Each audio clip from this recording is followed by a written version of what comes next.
Hello everyone, welcome back to the DNE training series. Today we're going to go through a few basic operator checks here that you're going to need to do while you're operating your machine. Some basic concepts such as changing a nozzle, calibrating your capacitance, rebuilding a breakaway kit at the event of a possible collision, a lower lens change, the proper techniques for doing that, and also how to check and adjust your beam centering. So we're going to need a few basic items for each one of these tasks. I have them all laid out here. First and foremost, for a basic lens or a nozzle change, all we really need is a nozzle itself. So very, very simple starting process there. Once we get into rebuilding the breakaway, we have some replacement parts here, as well as a replacement lens for when we do our lens change.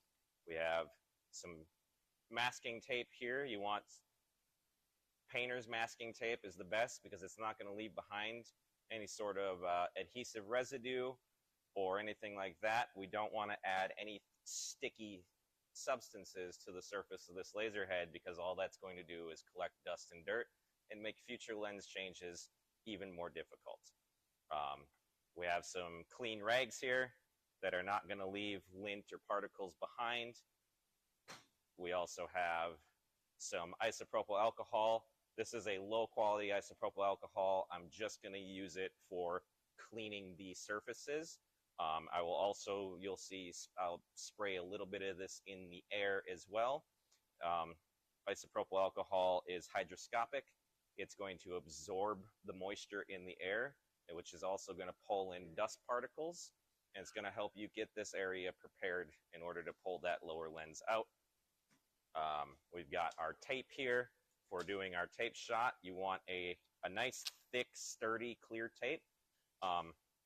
That cloudy Scotch tape works, but not as well.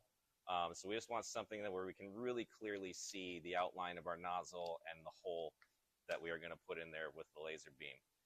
I've got a bright flashlight for checking lenses, and I also have a UV black light here, which can help you really look and check for that fine dust particles on your lenses.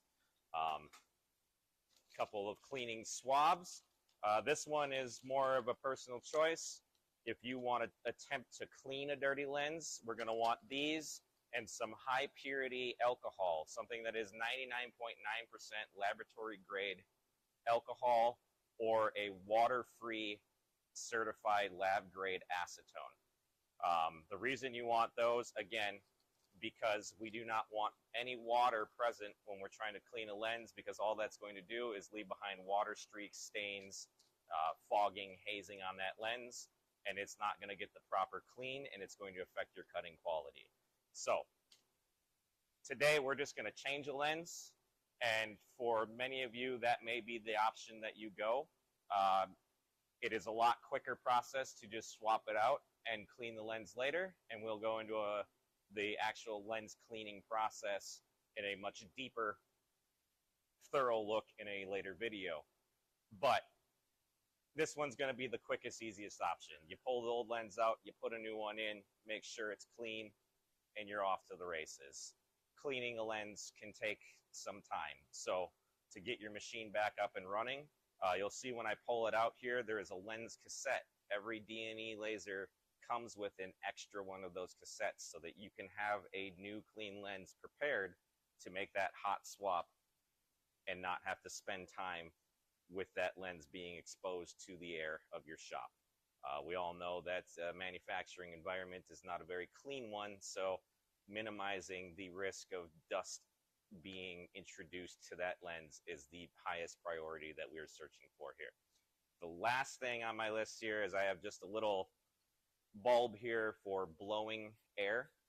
That's very good for just blowing some of those kind of fine particles of dust out of there, and also maybe just if you have a spot on your lens that's maybe just a little speck of dust, you can use this to actually blow that off so you don't have to get out your cleaning solution, your swabs, and all of that. So let's go through. All right, so starting the process here, we're just going to do a basic nozzle change.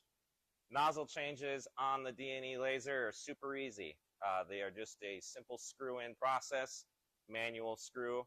You do not need to really crank these down. They just need to be snug. And you want to make sure, if you can see on there, they have an O-ring on there. You want to make sure that that O-ring is placed. That's going to help seal that up, make sure you're not leaking cutting gas through the sides. So the basic process of the nozzle change, we're just going to remove the nozzle we have here. Take our new nozzle, screw it into place. It takes maybe a little time to get her lined up properly. This one's fighting me. Oh, man. What is going on? There we go.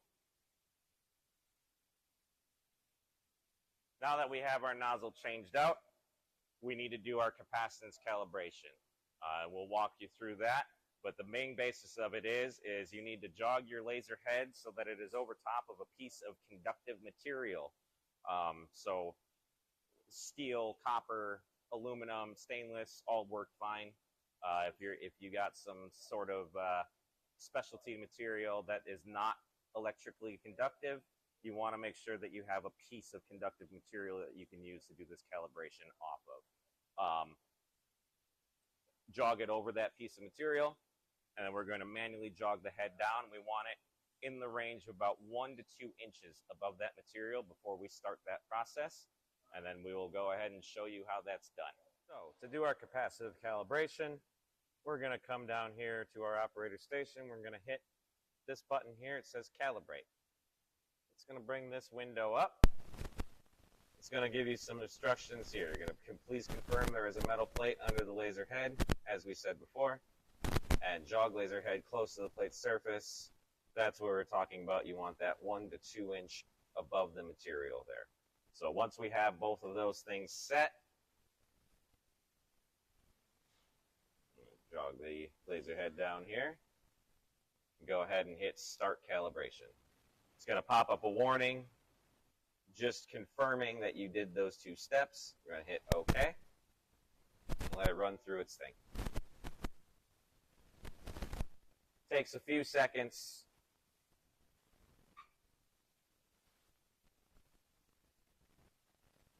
You can see it is completing now. There we go. So when it is done, it's going to populate this graph here. And you're also going to get a readout for smoothness, stability, and your capacitance number. And then you'll see when it's done, this button turns back into a clickable item.